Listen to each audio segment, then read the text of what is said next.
Hey everyone, I am Ashlyn from Untamed Show Apparel, and I am here with my friend Laura today, and we are going to be showing you how to take your measurements.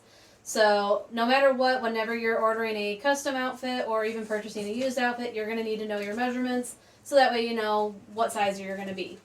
It is important to know a couple of things. Every seamstress is going to have a different sizing guide and different measurements that they're going to want to take. This is going to be just your general, what you need to know type of measurements. If you have any questions or you have any extra measurements that aren't included in here, feel free to ask or ask your seamstress and somebody's going to help you with it, I'm sure. There's only a few things that you're going to need. You'll need a flexible measuring tape and a pen and piece of paper. So pretty simple. If you can, I always suggest having your seamstress take your measurements for you just because then you know they're going to be correct. If not though, like I have a lot of clients that live out of state, you're going to want to have your spouse, a friend, somebody help you with them. And if that's really not an option for you, then do them in front of a full-length mirror so that way you can see exactly what you're doing. Alright, so we are going to start with our bust measurement. Do know that this does not correlate to your bra size. It's not going to be the same, so please do not write down that you're a 34C or something of that nature because it's not going to help us. Also, make sure that you are wearing the type of bra that you're going to be showing in because a push-up bra and a sports bra will change the way that your boobs look and how they are fitted when you're in your outfit. Also, I typically love to wear a tight-fitted tank top when I'm showing because then my garments lay nicely over them. If I'm wearing a loose shirt like this one, you'll get a lot of bunching and it will change your measurements because of that extra material. So always come prepared and wear something that's nicely fitted and the type of bra that you're going to be showing in. So for the bust measurement, we are going to be doing the fullest part of the bust. This is going to be where you protrude out the most. We are going to make sure that our tape is level all the way across the body and that we hold our arms out just slightly so that way we're not impeding the tape from moving or anything of that nature. So we'll make sure that it's level all the way around, and then we're going to make sure that we can fit one finger in between the tape and the body. So for her, we're looking at... Whoops. Of course, sometimes this happens, but that's okay. Alright, for her, we are looking at 32 1/4. From there are two other measurements. They are typically only taken if you're a C cup and above, but I'm going to show you how to do them on her just so that way you know how to do it. The first one is going to be an upper bust. We're going to take the measuring tape up into the armpits, and we're going to go basically to where the end of the cleavage is. And we are going to measure right there. And for her, we're looking at about 32 1/2. We'll then go on to the underbust. This will be your band size. So we're going to go right underneath the bust. And we're going to make sure we do not include any breast tissue in this measurement. We're looking at about 27 1/2. From there, we're going to move on to our waist. If you're like Laura and you do not have a lot of definition to your waist, she's very rectangular shape, there's an easy way to find where that place is. We're going to take our hands and we're going to put our thumbs upside down, and I just run them down my back until my hands stop because that's going to be the smallest part of my back, and it's going to be going out to where my hips are. So for her, we're going to look at where she comes into the most. We're going to go around. And just like before, we're going to keep a finger in between. We're looking at about 26. From there, we're going to move on to the hips. There are two measurements, the upper hip and the lower hip. Don't mind the dogs. The upper hip is going to be basically at the top of your hip bones, and then the lower hip is going to be about where your groin starts, so right here. Same thing as before, we're going to just go down. Find the top of our bone. We're looking at 31. And then for our lower hip, we're looking at 36. When you're taking your hip measurements here and here, please make sure there is nothing inside your pockets like a cell phone, a knife, pens, whatever, because that's going to add extra to those measurements and you don't want that. From here, we're going to move on to the neck to waist measurement.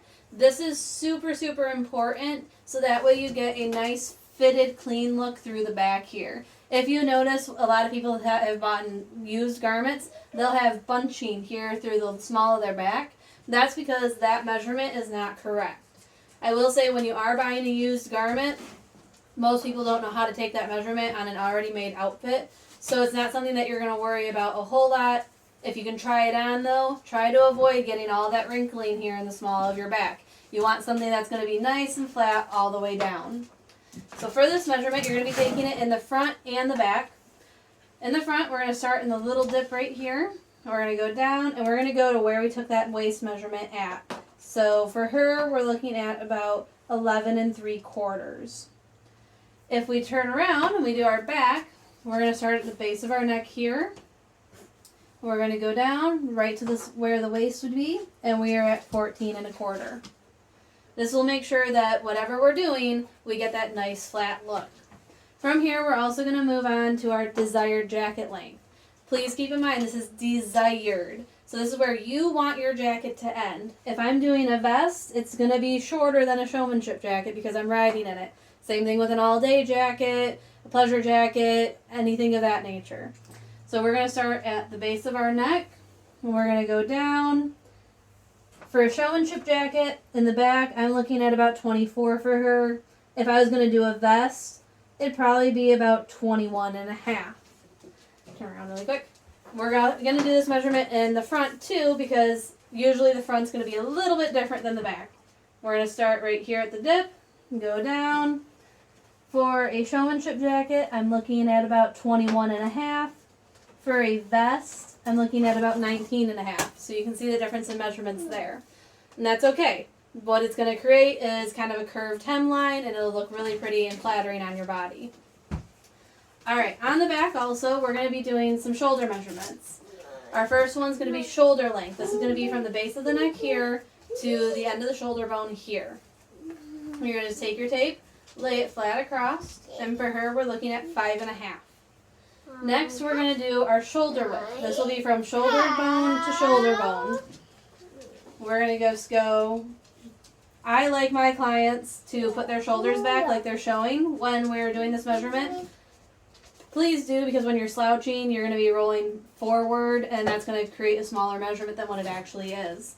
So we're going to go from end of the bone to the other side, and she's right about 16. From here, we're also going to do the back width. This measurement is not taken around the body. It is going to be taken in a straight line from the crease of the armpit to the crease of the armpit. And for her, we're looking at about 13 1/4. Now we'll move on to our sleeve. This is really important because you never want your sleeves to be too short because that just looks awkward. And for me personally, I hate when my sleeves are too long because of the fact that I don't like the way that they feel against like my reins and my lead rope and stuff like that. So what we're going to do is we're going to start from the end of the shoulder bone. We're going to go down to the elbow. We're going to hold it. And then we're going to find where we want it to end. I personally, for most clients, will end it at the first joint of the thumb. Everyone's different though. She might like it a little shorter, a little bit longer. If I'm doing these measurements where I want it to end, we're looking at about 23 3/4. Some people will have you bend your arm like this, and they will take the measurement like that. All depends on the person. It does change it usually about 1/2 inch or so. While I'm doing this, I will also write down the measurement for shoulder to elbow and then elbow to wrist. And this is primarily for design reasons because I like to make sure that you're able to easily bend your elbow. When you get too much design right here in this area, it can create an issue with being able to bend easily. Next, we're going to do our bicep, our forearm, and our hand measurements. These are going to be just like the bust, where we take them at the fullest part of the arm. We're going to be going all the way around. We're going to make sure we can keep one arm in, or one finger in. We're at 9 3/4. Some people might ask you for the elbow rather than the forearm. I prefer the forearm. Like I said, everyone's different. For her, 9 1/2. And then I do the hand measurement because I want to make sure that your hand fits through the hole. Your wrist is always going to be smaller than your hand, so it's not a big deal. Some people might want the wrist. It's up to the seamstress. I will go where that first joint of the thumb is, and I will go all the way around. and record it at 8.5. So those are your primary measurements. There are always more that you can take. If you have any questions though about what we're doing, or if there's a certain measurement that you need taken and you're not sure what to do, please write a comment or an email, something of the nature, and let us know what your question is, and we will do our best to get back to you on it. So thank you and have a good day.